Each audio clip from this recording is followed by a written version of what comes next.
Elias Vorn walked through the towering gates of the galactic capital with a measured calm, though inside, a storm raged. Humanity had come to the edge of extinction. The interstellar war had not gone well, and humans were now a small, scrappy species standing before the rulers of the galaxy. Yet Elias carried himself with the kind of confidence only humans seemed to possess. It was not arrogance, he told himself, but honesty.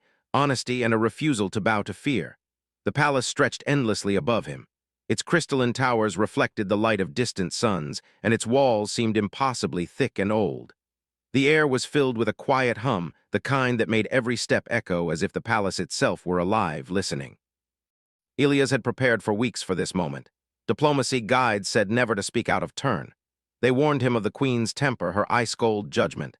But something in Elias felt different. He had studied her history, her victories, her fearsome reputation, and he understood a truth most had missed. She had never met a human before, and humans did not act like other species. The audience chamber was vast and empty, save for a raised dais where the queen would sit. A single figure stood there, tall and elegant, her skin shimmering with a metallic sheen that caught the light of the chamber. Her eyes, large and violet, swept the room, scanning for weakness. She had a presence that could freeze a man in his tracks.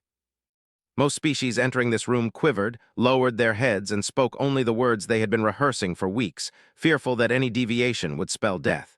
Elias, however, did not quiver. He stepped forward and bowed politely, as his species did, then looked up and spoke clearly. "I come in peace," he said. His voice echoed across the hall, strong and human. "And I will speak to you honestly, as humans do, because lies have never saved us." "I know who you are, human," she said, her voice a melodic hum that seemed to vibrate in the chest. "You carry the audacity of your species. You know that speaking freely here could mean death.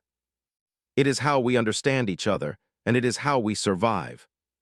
The way you command this room, the way you lead your people, it is awe-inspiring. Desire, attraction, flattery, they were tools for manipulation and nothing more. Yet here was a human, fearless in the face of her power, speaking not to manipulate but to acknowledge her presence honestly. "You dare speak to me this way?" she whispered, almost to herself. The words hung in the air, heavy with disbelief. No human has ever dared. Humanity does not bow to fear. We respect power, but we respect truth more. Her curiosity was caught, and though she did not show it openly, something inside her shifted. This was not the first time she had faced a bold species, but it was the first time one had spoken to her as if she were equal, not a goddess, not a tyrant, but a being with thoughts and strength. Elias waited, his pulse steady. He knew he was skating on the edge of death with every word.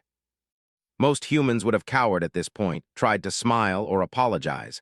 But Elias had learned something from his ancestors. Fear is contagious, but courage is contagious too.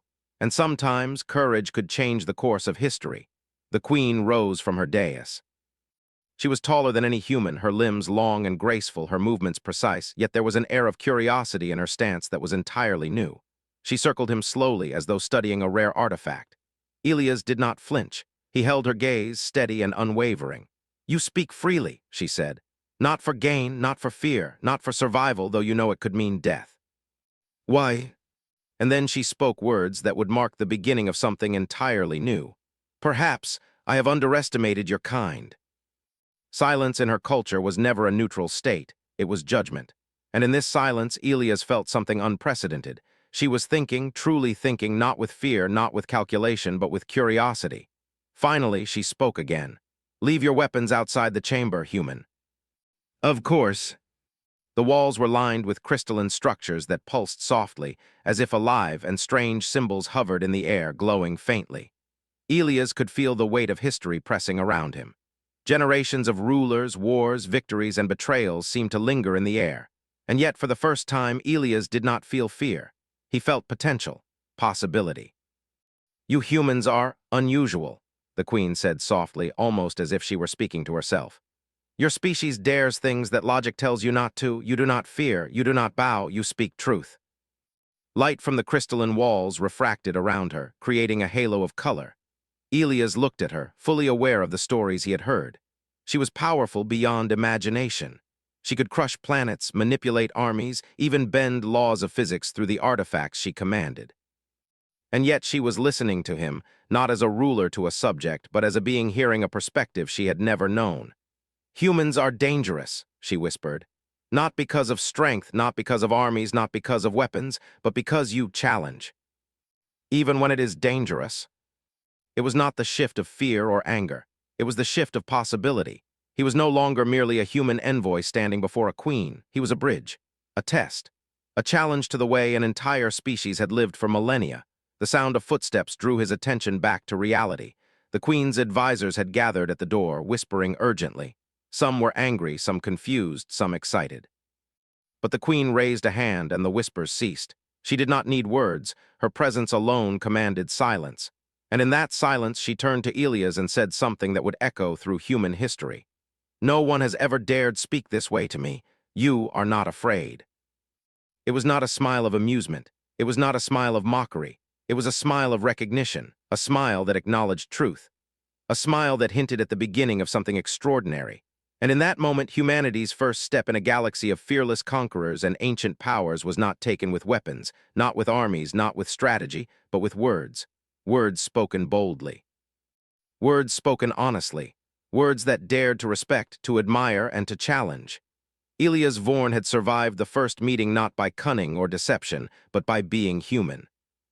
And that he knew was the beginning of a new chapter, not only for him, not only for humanity, but for the galaxy itself. Elias Vorn was led through the inner corridors of the palace, the walls glowing softly with a light that seemed to pulse with life. Every step echoed in the quiet halls, and the air was cool and still, as if the palace itself were holding its breath. He had expected fear, uncertainty, or even anger from the queen after his bold words. But instead, he felt curiosity, an almost tangible force that made the hairs on his arms stand up. The guards who escorted him were silent, their expressions hidden behind sleek, reflective helmets.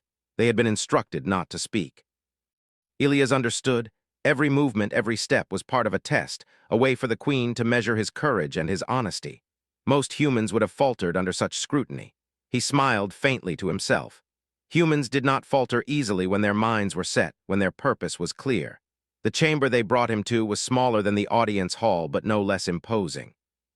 Its ceiling arched high, covered with strange patterns that shifted and shimmered, giving the illusion of a moving sky.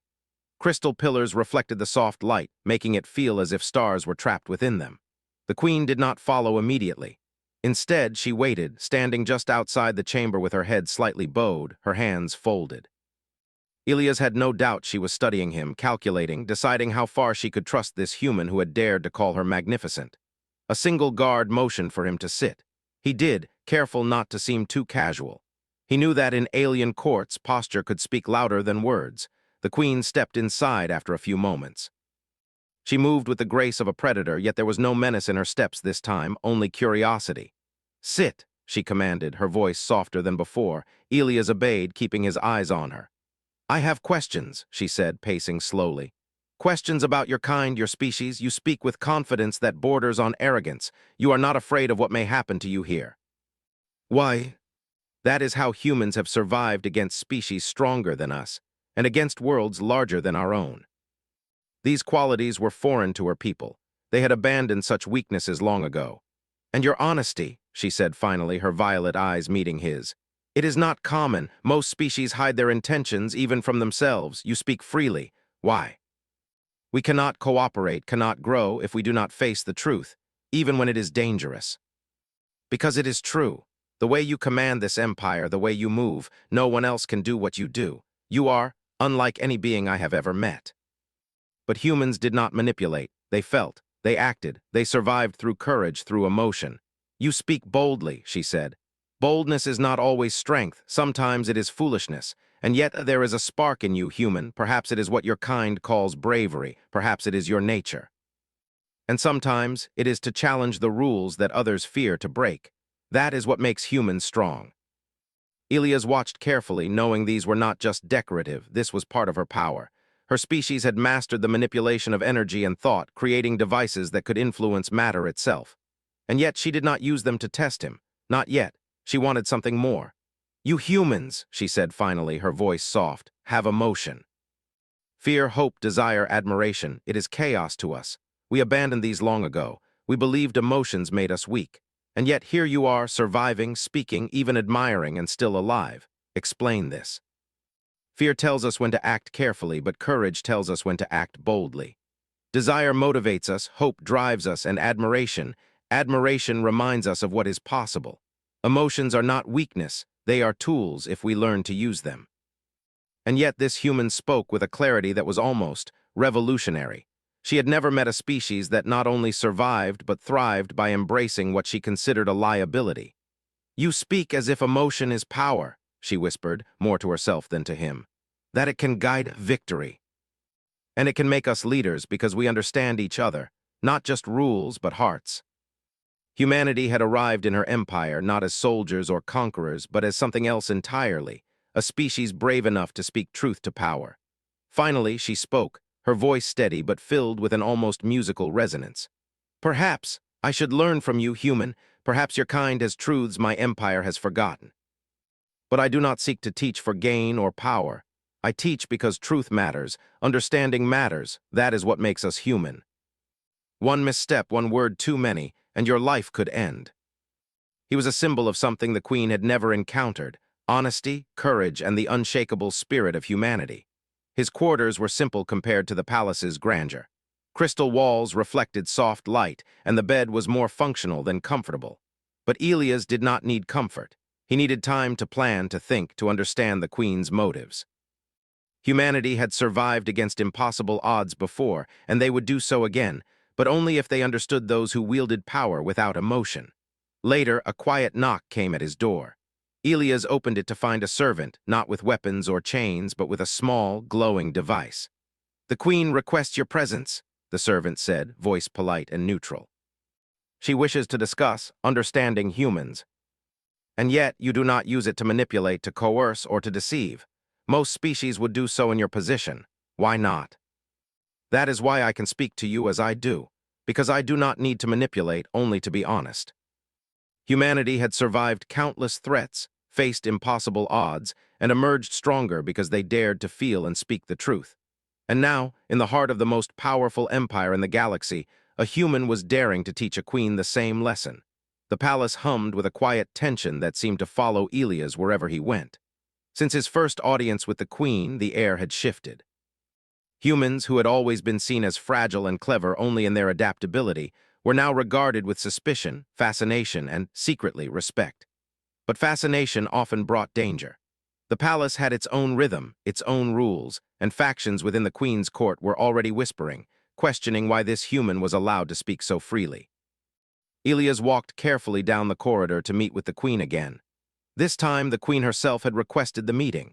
Her violet eyes were sharper, her expression more measured, yet there was a flicker in her gaze, curiosity mixed with unease.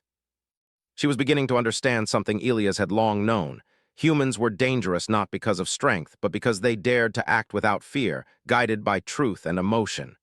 "You come willingly," the Queen said as he entered. "Most would hesitate, even tremble at this stage, and yet you walk freely into my presence. Humans do not walk blindly, Your Majesty, but we do not hide behind fear either. If we are to survive, we face what must be faced. That admiration, desire, hope, they only lead to mistakes. I do not understand why I find this compelling, and perhaps terrifies you. And that truth may show others that change is possible. That strength does not always come from control, but from honesty and courage." From above, the city seemed orderly, controlled, almost perfect. But Elias noticed subtle patterns, the way citizens moved, the way guards watched, the slight tension in the streets. He had learned quickly the perfection was maintained not by loyalty but by fear. "Your people live in chaos," the Queen said, more to herself than to him. "They thrive not because of discipline, but because of unpredictability. You cannot conquer that with armies or laws alone. They are not guaranteed to succeed, but they give us a chance where others see none. Humans only show you that it is possible, that it can be done without fear." Over the next days, Elias was gradually integrated into the Queen's court. He was allowed to observe, to advise, and sometimes to speak freely in council meetings.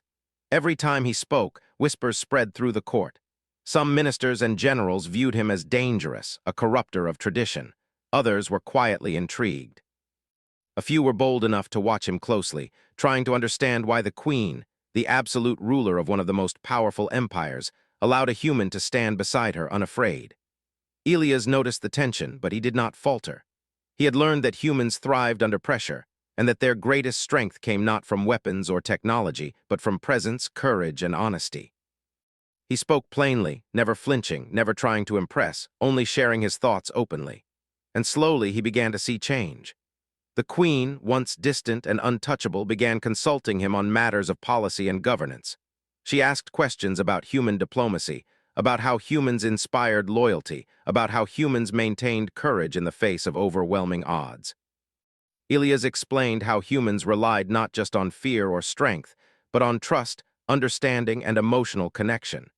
"You speak as if emotion is a tool," she said one evening after a long council session. "Something that can guide decisions rather than ruin them. They are instruments of insight, courage, and understanding. You can teach them to see the strength in understanding and in courage." One of the Queen's most powerful advisors, General Sarlik, confronted her in private. "Your Majesty," he said, his tone sharp and full of warning, "this human is dangerous. He speaks freely, disregards protocol, and influences you. We cannot allow this. If the Council learns of this, it could mean war. Or worse, your throne might be challenged. He will weaken us, destabilize us, and the Empire will suffer. Your Majesty, you risk everything by trusting a human." The Queen turned to Elias, who had been observing discreetly. He nodded slightly, understanding that the real battle had begun, not with weapons, but within the palace itself. Some would resist the change he represented. Others would embrace it. The following days were a delicate balance. Elias continued to speak freely, advising the Queen, answering questions about humans, and demonstrating how courage and honesty could be used to build trust. At the same time, whispers of dissent grew louder among the council. Some ministers warned of corruption. Some generals feared rebellion. And through it all, the Queen listened, not just with her mind, but with her heart, something she had long denied. One evening, as the twin suns set over the city, painting the palace in shades of gold and violet, the Queen summoned Elias to the highest tower. The view stretched endlessly, the city glowing below like a constellation brought to life. She stood silently, looking out over her empire before finally speaking. "You humans, you are dangerous yet fascinating. You inspire loyalty, courage, and hope. You do not fear what you cannot control. Perhaps this is why you survive where others fail. That is our way." But he also knew that humans thrived in the impossible. And if one human could make a queen question centuries of tradition, perhaps humanity could change the galaxy itself. Tension ran like an electric current through the palace. The whispers Elias had noticed in Part 3 had grown louder. Ministers who once tolerated him now openly questioned his influence, and generals who had smiled politely now scowled with suspicion. The Queen, despite her growing respect for Elias and his human ways, knew that something was coming, a test that would decide the fate of the Empire and perhaps the galaxy. The first signs appeared quietly. Guards reported unusual gatherings in the lower courts, whispers of rebellion among loyalists, and rumors that factions were secretly arming themselves. The Queen did not panic. She had ruled for centuries, and she understood power better than anyone. But Elias had taught her one thing humans valued above all: courage. And courage would not come from fear alone.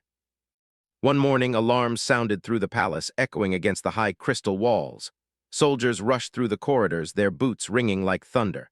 The Queen's advisors scrambled, shouting instructions and warnings. But the Queen moved with calm precision, her violet eyes scanning the chaos, analyzing and calculating. Elias ran to her side. "What is happening?" he demanded. The Queen's voice was steady. "A faction has begun a coup. They plan to seize the palace and remove me.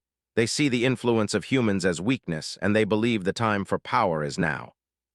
You will stay by my side. Humans have a way of acting when others hesitate. I trust your judgment." Each move was calculated, each step a balance of caution and courage.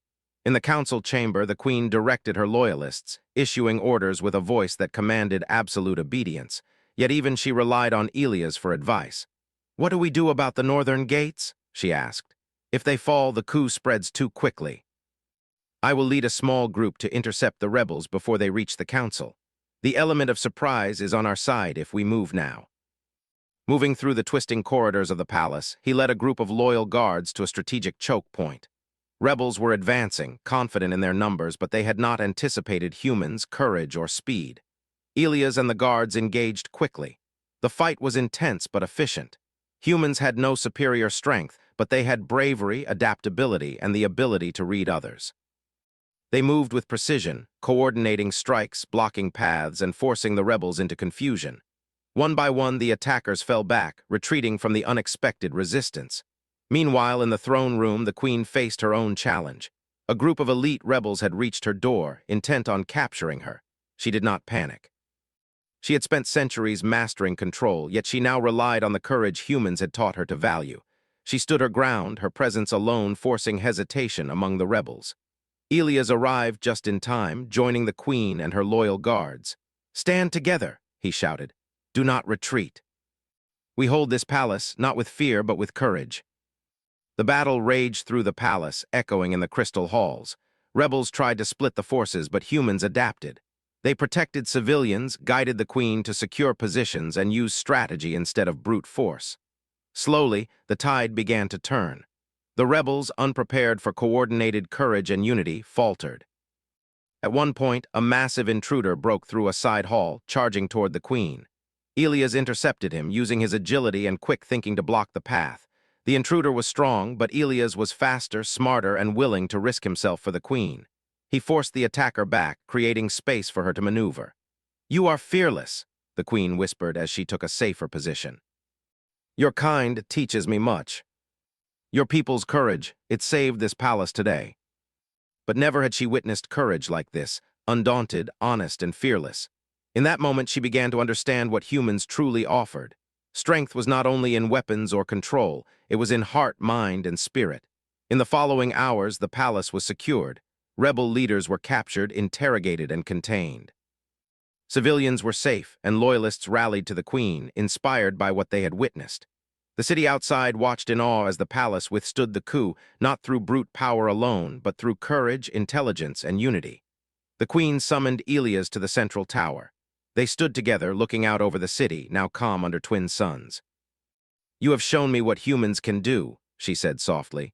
"Not with weapons, not with armies, but with courage. Perhaps your kind has something we have long forgotten. You already possess these qualities. We only remind you that they are powerful. Perhaps the galaxy will have to learn that lesson." The palace had survived a coup that could have destroyed it, and the citizens saw a ruler who led with strength and wisdom, guided by a human who dared to speak truth. Elias moved quietly through the halls, observing the changes. Humans had survived countless odds on Earth. They had faced famine, war, disease, and betrayal, and survived. Their strength was not in weapons, or in numbers, or even in cunning alone. It was in courage, honesty, and the will to act when others hesitated. And now, that same strength had saved the queen, her empire, and perhaps even the galaxy. That night, Elias stood on a balcony with the queen. The stars above seemed closer than ever, shimmering in a galaxy that suddenly felt full of possibility. She turned to him, her expression thoughtful. "Your kind may have changed the course of my empire, perhaps the galaxy itself. And I will remember this. The empire will remember. Your people have shown me courage unlike any I have seen, and that courage has saved more than just lives, it has saved hope." And Elias, standing beside her, knew that the battle had been won not only through strategy or strength, but through the unique human ability to inspire courage, unity, and action through honesty and heart. The coup was over, but the story was far from finished. The galaxy had seen the strength of humans, and whispers of their influence began to spread. Some would resist, some would fear, and some would seek to challenge them. But one thing was certain: humans had proven that courage, honesty, and fearlessness could change even the most powerful empire. The palace walls, once symbols of control and fear, now echoed with a new possibility. And as Elias and the queen looked out over the city, the first true lesson had been learned. Power alone does not secure an empire. Courage, heart, and truth can be even stronger, and humans had them in abundance. The palace had settled into an uneasy calm after the failed coup, but the atmosphere was far from normal. Ministers and generals whispered behind closed doors, plotting, questioning, and observing. Yet the citizens of the city had seen the power of courage and unity, and a wave of respect for the queen, and for the humans who had saved her, spread quietly through the streets. Elias Vorn walked through the palace halls, noting the subtle shift. Humans had survived countless challenges on Earth because they dared to act when others hesitated. Now, They had shown the galaxy that courage and honesty could influence even the most ancient of empires. The queen summoned him to the central council chamber. She sat upon her throne, her posture calm and commanding, yet her violet eyes held something new, understanding, appreciation, and a willingness to embrace change. Elias approached, bowing slightly. "You have proven what humans can do," she said softly, her voice carrying across the silent chamber. "Not with armies, not with laws, not with manipulation, but with courage, honesty, and heart. The empire is stronger because of this, and yet there is still much to do." "I have ruled for centuries," she said. "I have mastered control and discipline, yet you have shown me a different path, one where emotion, honesty, and courage do not weaken an empire but strengthen it. Perhaps the galaxy must see this too. Even the rebels understand now that strength is not only in power, but in unity and honesty." "Bring them forward," she commanded. "It is time for the galaxy to understand that the empire values courage and trust, not only control and fear." For centuries, these species had relied on fear, manipulation, and calculated control to maintain their positions. Now, they faced an example they could not ignore. A human had influenced the queen, preserved her empire, and inspired loyalty through honesty and courage. The queen addressed the assembly. "I stand before you today not only as your ruler, but as one who has witnessed the strength of humans. Courage, honesty, and unity are as powerful as any army. And humanity has shown us that these qualities can protect an empire, save lives, and inspire loyalty where fear alone cannot." One of the ambassadors, a tall figure from a distant star system, stepped forward cautiously. "Your Majesty and human," he said, nodding to Elias, "your example is unprecedented. Never before has a single species shown us such influence through courage and truth rather than power. We seek to understand this and perhaps learn from it. Humans do not seek to dominate or manipulate. We act with honesty and courage. Our strength comes from understanding each other, working together, and facing what others fear to face. That is what humans offer, not control, but partnership. Perhaps the galaxy must change." Citizens were encouraged to speak freely with their leaders. Soldiers were trained to rely not only on strength, but on strategy and trust. And ministers were instructed to value insight over obedience. Some factions resisted, plotting quietly, but even they could not deny the results. The empire was stronger, more resilient, and more unified than ever before. Citizens who had once lived under fear now felt inspired by the examples of courage they witnessed daily. Humans, though small in number, had proven that bravery, honesty, and heart could change even the oldest traditions. One evening, Elias was summoned to the queen's private chambers. She stood near a window, overlooking the city that glimmered under twin suns. Her violet eyes held a mixture of curiosity and warmth, the first time he had seen such a combination from her. "You have changed much here," she said. "But there is one thing I must ask. Why did you dare to speak to me so boldly at first? Why risk your life simply to tell me the truth?" "Because humans survive by speaking what must be spoken and acting when others hesitate. Honesty, courage, and the willingness to face fear, these are our greatest strengths. I could not remain silent, even if it was dangerous. And I knew that if you understood this, the empire could become stronger, not weaker. You are extraordinary. Your courage and your truth have shaped not only the empire, but the future of the galaxy.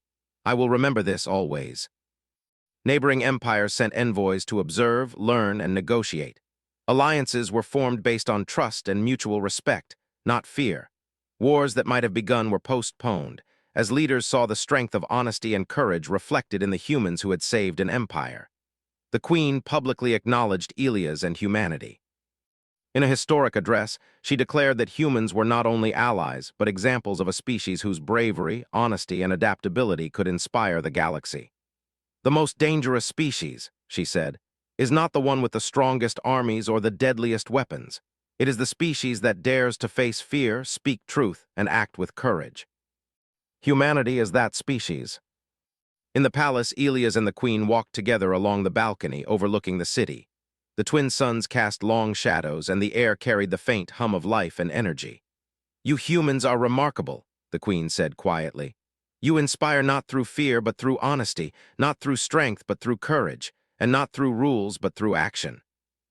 We survive because we act when others hesitate, and we speak what must be spoken. That is how humanity thrives, and that is why the galaxy will have to learn from us." You have taught me more than any advisor ever could." Citizens moved with confidence, guards acted with vigilance tempered by trust, and leaders spoke openly with those they governed. Change was not complete, and challenges would come, but the foundation had been set. Courage, honesty, and humanity could reshape even the most ancient traditions. Later that night, Elias returned to his quarters, reflecting on everything that had happened. Humans had faced extinction, famine, war, and countless adversities, yet their greatest weapon had always been their courage and truth. That same weapon had preserved an empire and inspired a galaxy. The Queen's voice echoed in his memory. "No human has ever dared speak to me as you did." He smiled. That daring, that courage, had set in motion a transformation far greater than one human or one empire. It had begun a ripple through the stars, one that would change the galaxy in ways no one had imagined. In the days and weeks that followed, humans became envoys, teachers, and examples across multiple systems. Wars slowed, diplomacy flourished, and the galaxy began to recognize a new truth. Strength was not measured in weapons or fear, but in courage, honesty, and the willingness to act when others hesitated. The Queen and Elias often stood together, looking out over her empire. She had learned the value of emotion, trust, and bravery. He had taught her, but in truth, humans had always survived because they embraced what other species feared: vulnerability, honesty, and heart. The galaxy was changing, and in its center stood humanity, not as conquerors, but as the species bold enough to speak truth, to act with courage, and to inspire. The most dangerous species in the universe, the Queen admitted quietly to herself, was the one that dared to be human. And so, a new era began, one in which courage, honesty, and unity would shape the course of the galaxy. One in which humans had shown that even in the face of fear, even against impossible odds, the power of heart and truth could triumph where weapons and control alone had failed. Elias Vorn looked out over the city one last time that night, the twin suns dipping below the horizon. Humanity had arrived in the stars. Humanity had survived, inspired, and changed the course of history.